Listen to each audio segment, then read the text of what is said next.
اعوذ باللہ من الشیطان الرجیم، بسم اللہ الرحمن الرحیم۔ میرا نام اسد رضا ہے۔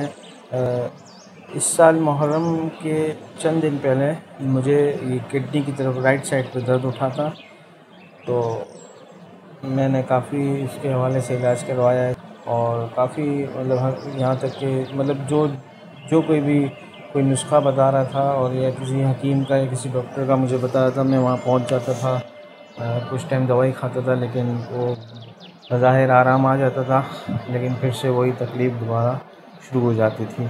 یہ سلسلہ تقریباً 7 مہینے تک چلا۔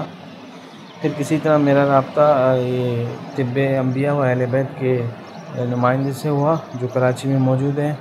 ان سے میں نے رابطہ کیا، اور کچھ دوائیاں میرے لیے منتخب کی گئیں، جس میں اسارون تھی، پیپر تھی، اور مرکب 4 تھی، اور جامع امام رضا اور تسکین درد۔ یہ دوائیاں میں نے استعمال کی، اور لگ بھگ 15 دنوں میں کچھ 15 رجب تھی، اور یہ پتھری جو ہے میری باہر آ گئی، وہ بھی بنا کسی تکلیف کے۔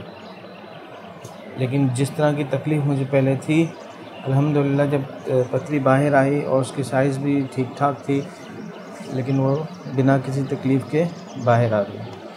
تو میں اللہ کا شکر گزار ہوں کہ اس نے ہمیں محمد و آل محمد علیہ السلام کے ماننے والوں میں سے قرار دیا ہے، کہ جن سے ہمیں دعا اور وظائف اور نسخوں کے ذریعے ایسی معلومات عطا ہوئی ہے۔ اور طب انبیاء و اہل بیت علیہ السلام کی ٹیم، خصوصاً مولانا سید جانی شاہ قادمی صاحب اور مولانا سید ارباب علی موسوی صاحب کا شکریہ ادا کرنا چاہوں گا، کہ وہ اس طرح سے انبیاء و معصومین علیہ السلام کے بتائے گئے طبی نسخوں کی فراہمی لوگوں تک آسان بنا رہے ہیں۔ اور آخر میں تمام مومنین اور مومنات سے گزارش کروں گا کہ اگر آپ کچھ ایسے لوگوں کو جانتے ہیں جو کسی بیماری میں مبتلا ہیں اور کافی عرصے سے ہیں اور صحت یاب نہیں ہو رہے ہیں، تو یقیناً ان سے رابطہ کریں۔ انشاءاللہ محمد و آل محمد کے صدقے میں انہی کے بتائے گئے نسخوں کے ذریعے انشاءاللہ وہ افراد جلد از جلد صحت یاب ہو جائیں گے۔ شکریہ۔